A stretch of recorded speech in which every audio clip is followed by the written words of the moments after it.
when that movie came out. Was anything cut from that film? The studio actually legally couldn't trim it. They couldn't cut anything. There's a man in the background of one of the most famous scenes in comedy history who was never supposed to be there. He's not in costume. He's not an actor. He's just some guy who happened to be walking by when the cameras were rolling, and Mel Brooks liked it so much he refused to cut it. 50 years later, most people who've seen this movie a dozen times still have no idea he's standing right there in plain sight. That movie is Blazing Saddles, and if you think you know everything about it, you're probably wrong. This is a film that somehow got made in 1974, a decade when studios were terrified of controversy, and it did it by breaking almost every rule Hollywood had. It put a racial slur in a mainstream comedy and used it to expose racism instead of excuse it. It gave audiences a scene of cowboys sitting around a campfire audibly passing gas, something no studio picture had ever dared show with sound. And by the time it was over, it tore down the fourth wall so completely that the characters ended up watching their own movie in a theater. It shouldn't have worked. By most studio logic at the time, it really shouldn't have gotten made at all. But it did, and it became one of the most influential comedies ever put on film. Along the way, though, there's a mess of casting disasters, near cancellations, studio panic, and one very real, very unplanned moment caught on camera that became part of cinema history purely by accident. So let's get into what actually happened behind the scenes of Blazing Saddles, and the blooper that's been hiding in plain sight for 50 years. To understand why this movie is such a strange miracle, you have to remember what America looked like in 1974. The country was exhausted. The Vietnam War had just ended, and not in a way anyone felt good about. Watergate had blown up into a full-scale political crisis, and Nixon was months away from resigning. People had spent the better part of a decade watching institutions they trusted collapse one after another. At the same time, the civil rights movement had won major legal victories over the previous 10 years, but the culture hadn't caught up. Racism was still baked into everyday American life, and nowhere was that more obvious than in the movies. Westerns in particular had spent decades telling the same story over and over, of noble white heroes taming a frontier while everyone else got shoved into the background or turned into a punchline. Mel Brooks looked at that entire genre and decided the best way to deal with it wasn't to ignore it or tiptoe around it. It was to blow it up from the inside. The plot itself is almost a Trojan horse. On paper, it's a straightforward setup. A corrupt land developer wants to run the people out of a small frontier town called Rock Ridge so he can grab the land for a railroad deal, and his plan is to appoint a black sheriff, assuming the town will be so outraged they'll pack up and leave on their own. Instead, the new sheriff, a sharp, quick-thinking man named Bart, turns out to be smarter than every single person trying to destroy him. What starts as a cruel prank becomes something closer to a takedown, with Bart slowly outmaneuvering both the villains scheming against the town and the ignorant townspeople who wanted nothing to do with him in the first place. Underneath the slapstick and the sight gags, there's a genuinely sharp piece of satire running the whole time, the idea that racism, once you actually hold it up to the light and laugh at it directly, starts to look as stupid and flimsy as it really is. Brooks didn't write this alone, and it shows. One of his key collaborators on the script was Richard Pryor, arguably the most fearless stand-up comedian working at the time, someone who built his entire career on saying things other people were too scared to say out loud. Pryor's fingerprints are all over the sharpest, most cutting lines in the film. He helped give Bart an edge, a self-awareness about just how absurd his situation was, being handed a badge by people who expected him to fail and then watching him dismantle their expectations one scene at a time. It's worth noting Pryor was actually the studio's original pick to play Bart himself, and that casting choice fell apart for reasons we'll get into shortly, reasons that had nothing to do with his talent and everything to do with studio nervousness. What's remarkable is how far Brooks was willing to push things, and where he actually decided to stop. The version of Blazing Saddles that made it to theaters already broke enormous ground, using language and jokes mainstream comedies simply didn't touch in 1974. But there were scenes and lines written and even shot that never made the final cut. Material Brooks himself later admitted he pulled back from because he worried it crossed from sharp satire into something that would overwhelm the point he was trying to make rather than support it. In interviews given decades later, Brooks has talked candidly about second-guessing some of those decisions, wondering out loud whether he played it a little too safe in a few spots for a movie that otherwise refused to play it safe at all. It's a strange thing to hear the director of one of the most envelope-pushing comedies ever made admit he still second-guesses himself over a handful of cut lines, but that tension between how far to go and when to pull back seems to have shaped the entire production. That tug-of-war between chaos and control shows up everywhere once you start looking for it, and nowhere more obviously than in the film's approach to gross-out humor. The campfire scene, where a group of cowboys sit around eating a big pot of beans and then, very audibly, deal with the consequences, was a genuine first for a major studio film. Nobody had put a scene like that on screen with actual sound before. Test audiences reportedly laughed so hard during early screenings that Brooks realized he could push it even further, so after the initial cut was already assembled, he went back in and added more sound effects to the scene because the response had been so strong. Warner Brothers executives, on the other hand, were not amused. They saw it as cheap and vulgar and pushed to have it trimmed down or cut entirely. Brooks refused. He understood something the studio didn't.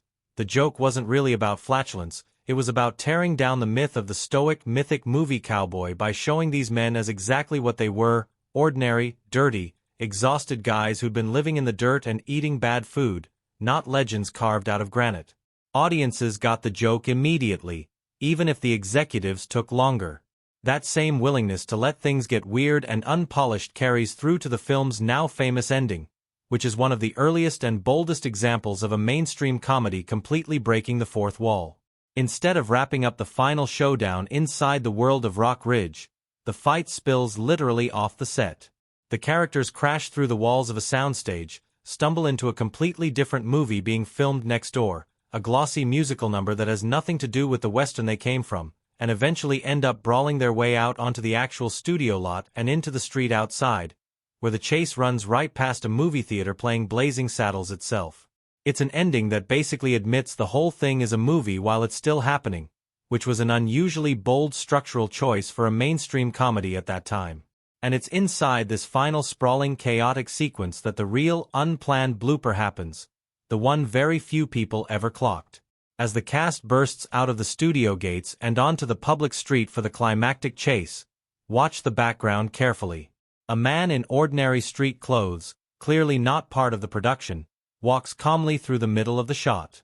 He's not reacting to the chaos around him. He's not running. He's just a guy going about his day who happened to wander directly into the path of a live take while the cameras were rolling. According to accounts from people who worked on the production, when editors flagged the unplanned pedestrian and asked whether the shot needed to be scrapped or res-hot, Brooks reportedly took one look and decided to leave it exactly as it was. His reasoning was simple. It was funny. A random, oblivious bystander wandering through the most chaotic, self-aware sequence in the entire film only added to the absurdity of what was already happening on screen. And so, instead of getting cut, this completely unplanned, unrehearsed member of the public became a permanent, uncredited part of one of the most famous comedy sequences ever filmed, hiding in plain sight for anyone who happens to look closely enough. That appetite for keeping the unplanned and unpolished moments wasn't limited to background extras either. Brooks built his entire directing style around giving his cast room to improvise, to break from the script, to find something funnier in the moment than what was written on the page. Gene Wilder, who plays the washed-up gunslinger known as the Waco Kid, brought an incredibly loose, almost sleepy energy to his line readings that often deviated from the script in small ways during filming, and that relaxed unpredictability became one of the character's defining traits. Cleavon Little, who stars as Sheriff Bart, brought a dry, understated wit to the role that let the satire land harder precisely because he refused to oversell it. Madeline Kahn, playing the seductive saloon performer Lily Von Stupp, is often credited with improvising several of her most memorable moments, including her deliberately off-key, exhausted delivery during her big musical number. Brooks wasn't interested in tight, controlled comedy. He believed the best material often came from letting go of the script entirely and trusting his actors to find something true and strange in the moment. Nowhere is that spirit more obvious or more strange than in the flashback sequence depicting Bart's childhood, where his family's wagon is surrounded by a group of mounted warriors who look ready to attack. Just as the tension peaks, the tribal chief, played by Mel Brooks himself in a cameo, opens his mouth and starts speaking, not in any Native American language, but in fluent Yiddish. The rest of the warriors nod along and respond in kind. It's a genuinely bizarre, laugh-out-loud moment, but it's also doing real work underneath the absurdity. Brooks was directly pointing at how Hollywood westerns had spent decades treating indigenous characters as faceless, interchangeable threats, rarely humanized and almost never given a real voice or language of their own. By having them speak Yiddish instead, a language tied to Brooks's own Jewish identity and comedic tradition, he was drawing a direct line between different histories of being treated as outsiders, using absurdity to make a point that a straightforward, serious scene never could have landed the same way. That same layered irony shows up in the film's opening theme song, which is performed with total, straight-faced sincerity by Frankie Laine, a singer well known for his work on serious, dramatic westerns.